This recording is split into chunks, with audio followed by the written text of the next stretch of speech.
In this guide, we'll look into all of the options you have available to prepare yourself as much as you can for an extreme trial or a savage raid. In general, hard content in Final Fantasy XIV, which I will from now on simply refer to as raiding.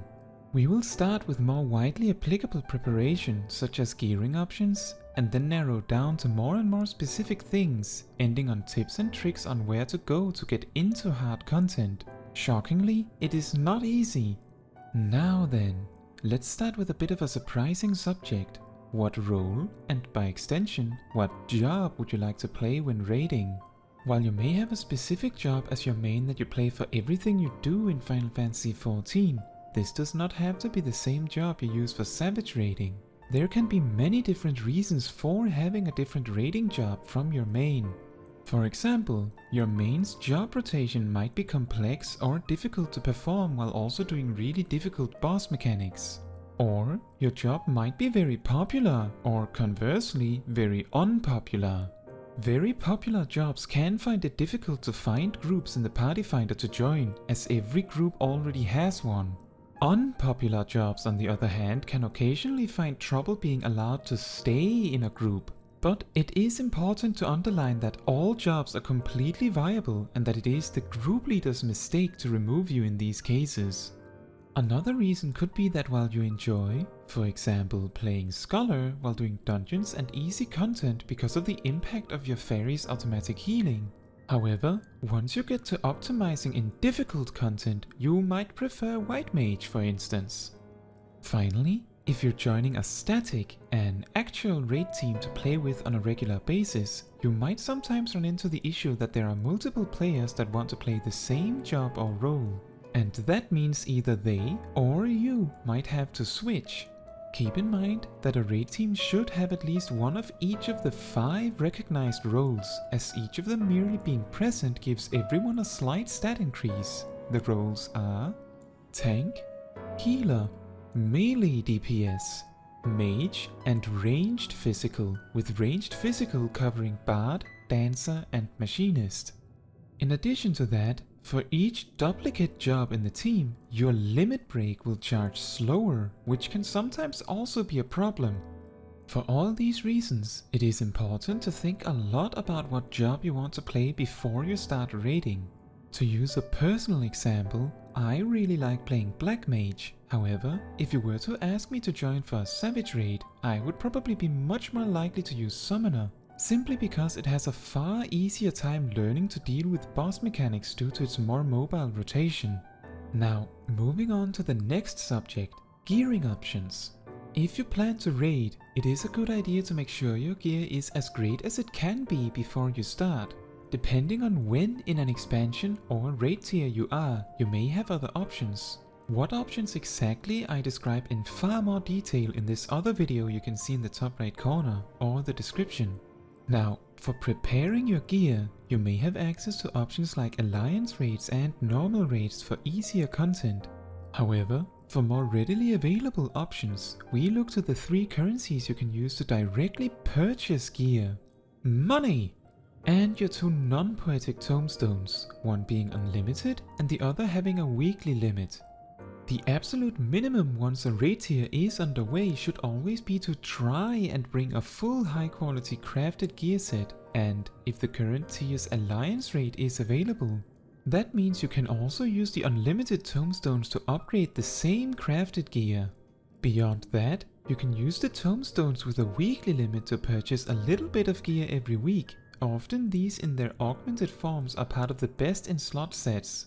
So depending on how serious you are about raiding, you may want to look ahead at best in slot lists to see which pieces you should acquire first.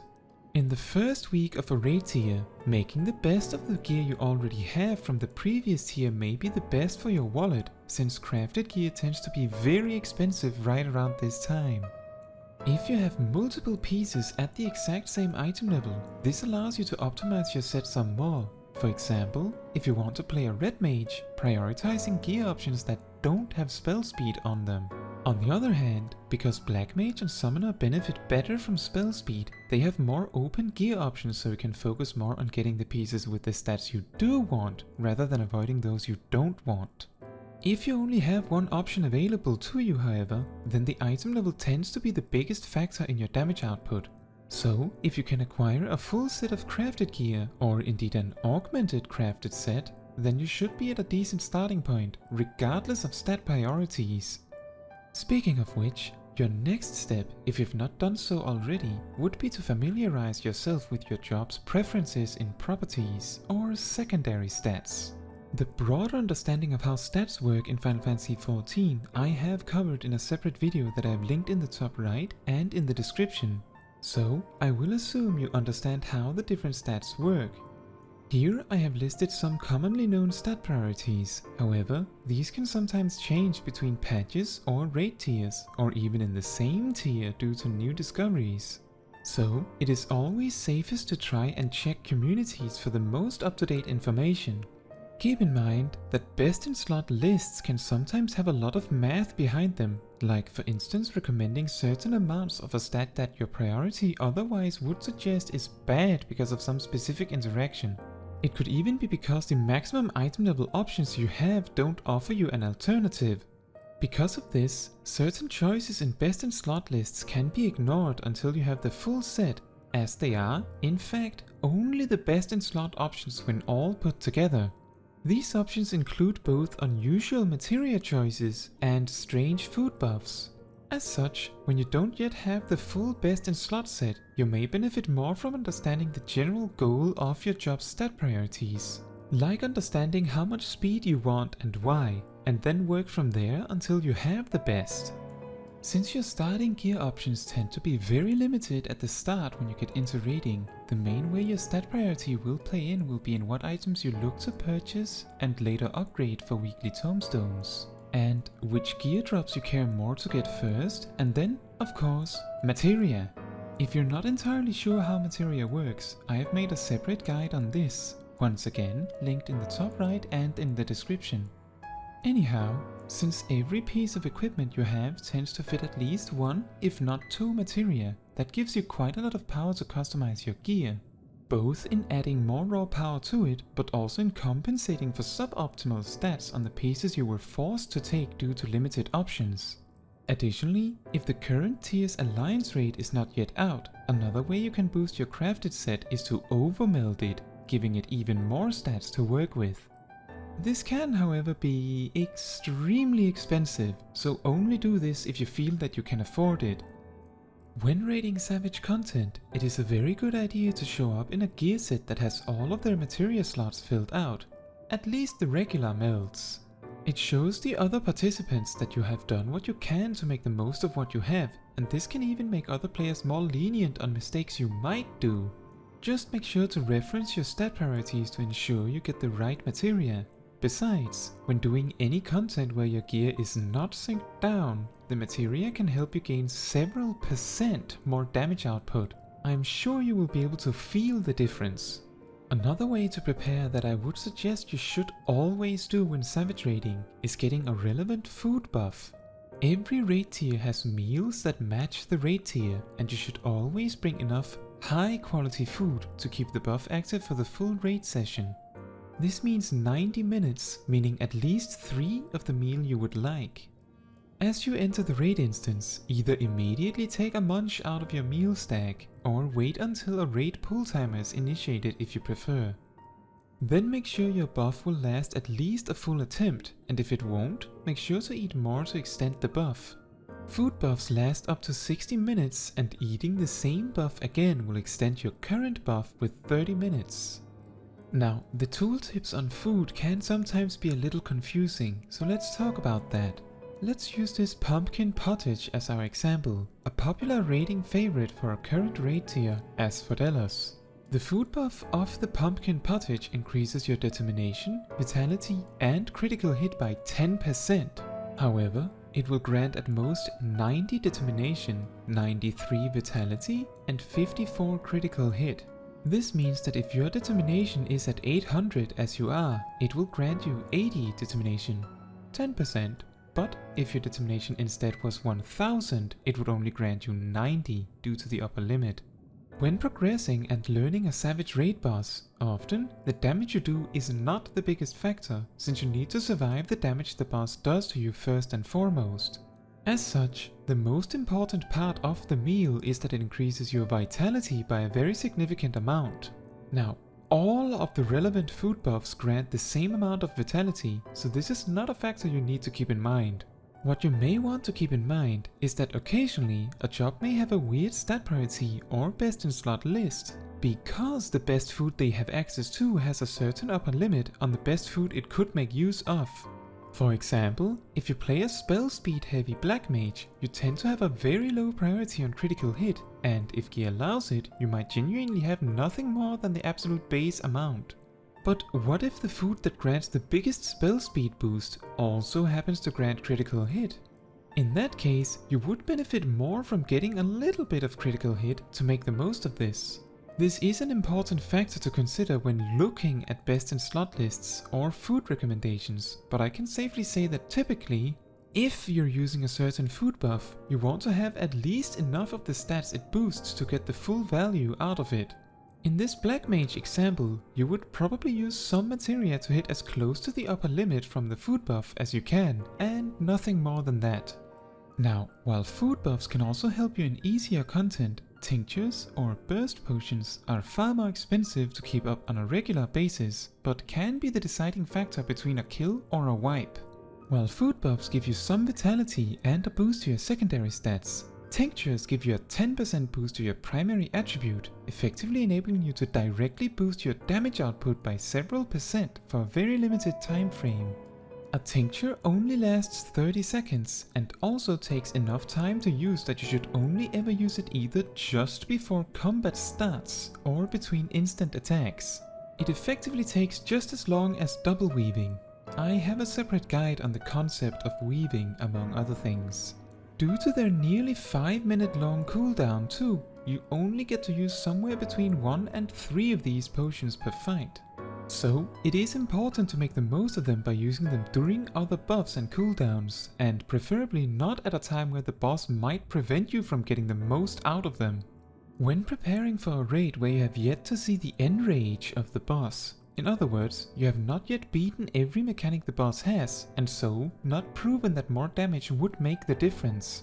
In these cases, you might not need to bring a single tincture. You doing more damage is not going to make a difference if you're not going to survive to the end anyway.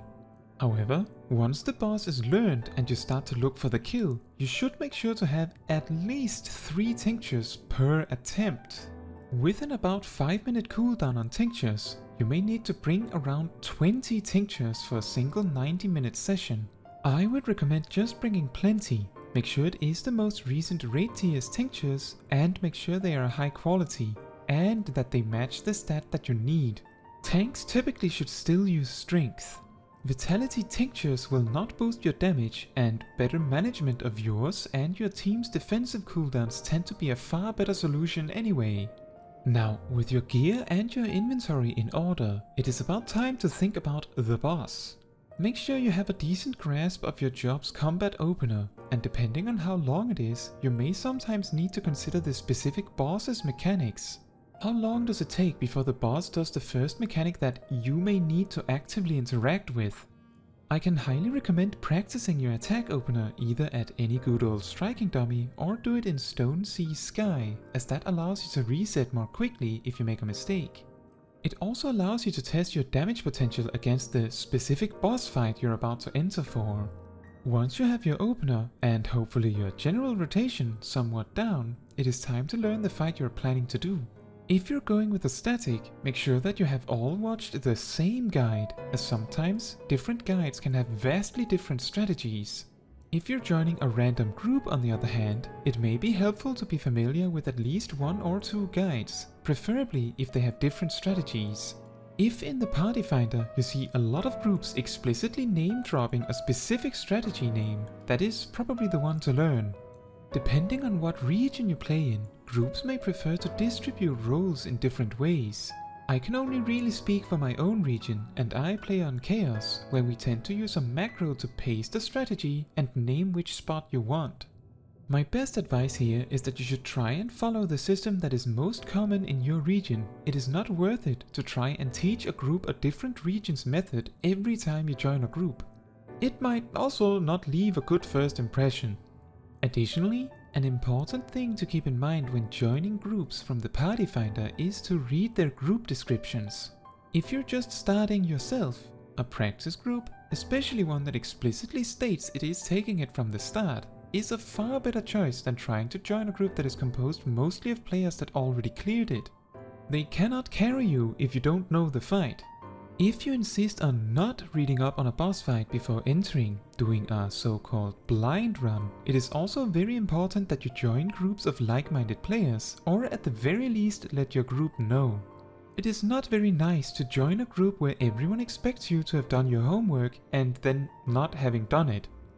If you feel like you're stuck on enrage in a fight, but think just a little bit more damage could make the difference, sometimes certain skill or spell speed amounts on specific jobs can eke out more damage on specific fights.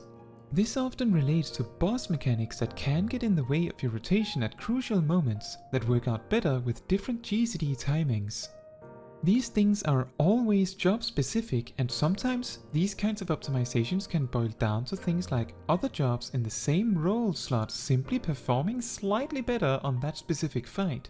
So in these scenarios, I feel that it is important to remind you, again, that all jobs are viable and that you won't need to change jobs to defeat a savage raid boss.